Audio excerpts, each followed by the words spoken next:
నమస్తే ఫ్రెండ్స్, నేను మీ Ashwitha. Welcome to Ashwitha's recipes. ఈరోజు మన రెసిపీలో చాలా tasty simple recipe bread halwa ఎలా తయారు చేయాలో చూపించబోతున్నాను. ఇది చాలా సింపుల్ అండ్ టేస్టీ రెసిపీ. మీరు కూడా ఒక్కసారి ట్రై చేసి చూడండి, చాలా సూపర్గా కుదురుతుంది. దీనికోసం ముందుగా మనము ఒక 5 బ్రెడ్ ముక్కల్ని తీసుకొని దీని చుట్టూరా ఉండే ఈ బ్రౌన్ పార్ట్స్ని ఇలా సన్నగా కట్ చేసి పక్కకు తీసుకోండి. మీరు కావాలంటే దీనితో పాటు కూడా చేసుకోవచ్చు, కానీ రిమూవ్ చేస్తే ఇంకా బాగా కుదురుతుంది. సో ఇలా చుట్టూరా బ్రౌన్ పార్ట్స్ని కట్ చేశాక ఇలా 4 ముక్కలుగా కట్ చేసి తీసుకోండి. మిగిలిన అన్ని బ్రెడ్స్ని కూడా ఇలా నీట్గా సాఫ్ట్గా 4 పీసెస్గా కట్ చేసి తీసుకొని తర్వాత మనము ఇవి పక్కన పెట్టేసుకోవాలి. రెడీ చేసుకొని ఈ విధంగా నీట్గా కట్ చేసి పక్కన పెట్టేసుకోవాలి. ఆ తర్వాత మనము దీంట్లో డ్రై ఫ్రూట్స్ని ఇలా తీసి పక్కన పెట్టేసుకోవాలి. తర్వాత స్టవ్ ఆన్ చేసి ఒక కడాయి పెట్టుకొని దాంట్లో 1 టేబుల్ స్పూన్ ఘీ లేదా ఆయిల్ వేసుకొని ఇలా ఒక్కొక్కటి వేసుకొని డ్రై ఫ్రూట్స్ని ఫ్రై చేసి ఇలా బ్రౌన్ కలర్ వచ్చాక బౌల్లో తీసి పక్కన పెట్టేసుకోవాలి. అదే కడాయిలో ఈ బ్రెడ్ పీసెస్ని ఇలా 4 లేదా ఎక్కువ ఆయిల్ వేసుకొని ఎక్కువ కూడా ఫ్రై చేసుకోవచ్చు. ఇలా అన్నిటినీ కూడా ఇదే విధంగా ఫ్రై చేసి పక్కన పెట్టేసుకోవాలి.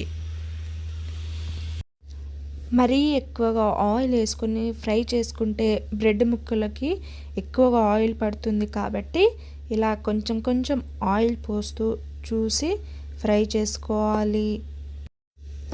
ఇలా అన్నిటినీ ఫ్రై చేసి పక్కన పెట్టేసుకోవాలి.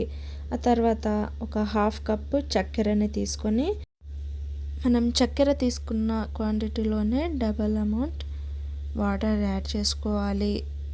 దాన్ని బాగా వేడి చేసుకొని ఇలా కలపాలి. ఒక్కసారి కలుపుకొని అది మరీ జిగురు పాకం కాకుండా మరీ వాటర్ కాకుండా ఇలా చెక్ చేస్తూ కలుపుకోవాలి. ఇలా షుగర్ మొత్తం కూడా కరిగి అది కాస్త దగ్గర పడాక మనము స్టవ్ని సిమ్లో పెట్టి ఇలా బ్రెడ్ ముక్కల్ని యాడ్ చేసుకోవాలి. మరీ ఎక్కువగా కలిపితే పీసెస్ అనేవి పిండి పిండి అయిపోతాయి, కాబట్టి ఇలా చూసి కలుపుకోవాలి. ఇలా అన్ని బ్రెడ్ ముక్కలకి పాకం పట్టేలా పట్టించండి. పాకం మొత్తం కూడా బ్రెడ్ ముక్కలకి పట్టి బ్రెడ్ ముక్కలు సాఫ్ట్గా అయ్యే వరకు ఉడికించండి. ఆ తర్వాత మనము దీంట్లో ఒక 3/4 కప్పు వరకు కాచి చల్లార్చిన పాలని తీసుకోవాలి.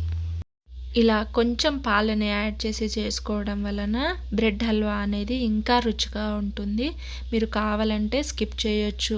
ఆ తర్వాత కొంచెం ఇలాంచి మంచి ఫ్లేవర్ కోసం వేసుకోవాలి. ఆ తర్వాత ఇలా డ్రై ఫ్రూట్స్ వేసుకొని కొంచెం దగ్గర పడాక స్టవ్ ఆఫ్ చేసేస్తే సరిపోతుంది. మరీ జ్యూసీగా ఉంటేనే టేస్ట్గా ఉంటుందండి. ఇలా స్టవ్ ఆఫ్ చేసి సర్వ్ చేసుకోవడమే. మీరు కూడా ఫెస్టివల్ టైం అప్పుడైనా గెస్ట్ వచ్చినప్పుడైనా ఇంట్లో ఇలా ట్రై చేసి మీకు ఎలా కుదిరిందో నాతో షేర్ చేసుకోవడం మర్చిపోవద్దు. ఫ్రెండ్స్, మరిన్ని రెసిపీస్ కోసం మన ఛానల్ని ఫాలో అవ్వండి. వీడియో నచ్చినట్లయితే మీ ఫ్రెండ్స్ అండ్ ఫ్యామిలీ మెంబర్స్కి షేర్ చేయండి. మరిన్ని రుచులతో మంచి టేస్టీ రెసిపీస్తో మళ్ళీ కలుద్దాం. అంతవరకు మన ఛానల్ని ఫాలో అవ్వండి. Thank you for watching.